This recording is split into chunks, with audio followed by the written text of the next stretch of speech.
আরজিকরের মহিলা চিকিৎসকের মৃত্যুর পর সেমিনার হলের উল্টো দিকের ঘর ভাঙা নিয়ে বিতর্ক দানা বেঁধেছিল।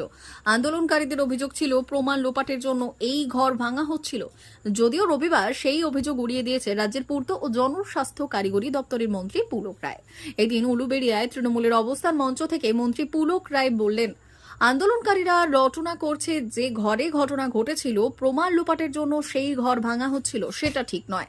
হাসপাতালের অন্য একটা পরিত্যক্ত ঘর ভাঙার কাজ হচ্ছিল, সেটা অনেক আগেই ভাঙার সিদ্ধান্ত নেওয়া হয়েছিল এবং ঘটনার অনেক আগে থেকেই ঘর ভাঙার কাজ চলছিল এবং পুলিশের নির্দেশের পর সেই কাজ বন্ধ করে দেওয়া হয়েছে বলে দাবি করেছেন মন্ত্রী পুলক রায়।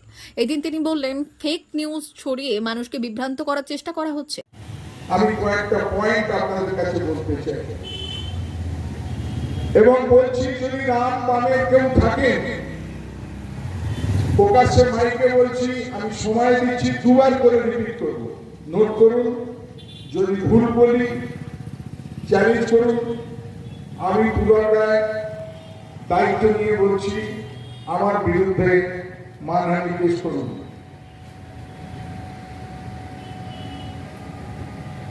আমি শুধু প্রথমে বলি ফেসবুকের ঘটনাগুলো, আরজিকর কাণ্ড নিয়ে এখনো অব্দি ফেক নিউজের তালিকা।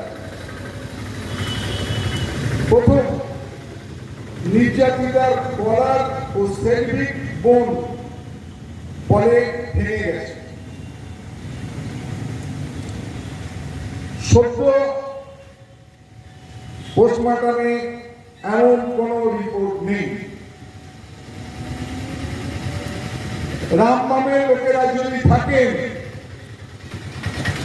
বা যারা রাত জাগা মহিলা মানুষকে একটা তৈরি করছিলেন, DIFI, SFI, ABPP, BJYM, BJP, CPM, জনগণের দ্বারা প্রত্যাখ্যাত, পেছন দিক দিয়ে যারা কলকাতি নাচছে, সৎ সাহস থাকলে মানুষের পাশে থেকে আমাদের সঙ্গে লড়াই করুন, আমরা লড়াই করার জন্য প্রস্তুত। তাদের উদ্দেশ্যে আবার বলছি, নোট করুন। ফেক নিউজে আপনারা রটিয়েছিলেন নির্যাতিতার গলার ও পেলভিক বোন বলে ভেঙে গেছে। পোস্টমর্টম রিপোর্ট এমন কোন রিপোর্ট নেই। ধর্ষণ যেই ঘরে হয়েছিল প্রমাণ লোপাটের জন্য সেই ঘরটা ভাঙা হচ্ছে। আমি রাজ্য সরকারের পূর্ত দপ্তরের দায়িত্ব মাননীয় মুখ্যমন্ত্রীর নির্দেশে কাজ করি, আপনাদের আশীর্বাদ। আমরা আরজিকর মেডিকেল কলেজের মেইনটেন্সের দায়িত্ব নেয় পূর্ত দপ্তর।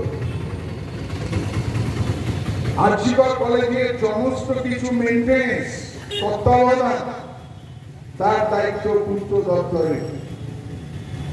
আমি দায়িত্ব নিয়ে বলতে পারি,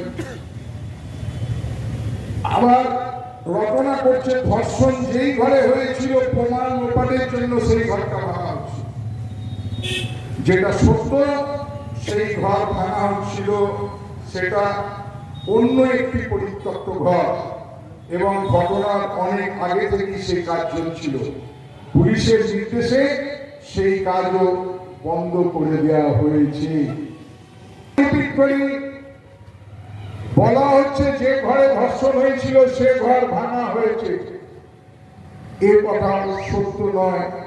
যে ঘর ভাঙা হচ্ছিল সেটা অন্য একটি পরিত্যক্ত ঘর এবং ঘটনার অনেক আগে থেকেই সেই কাজ চলছিল।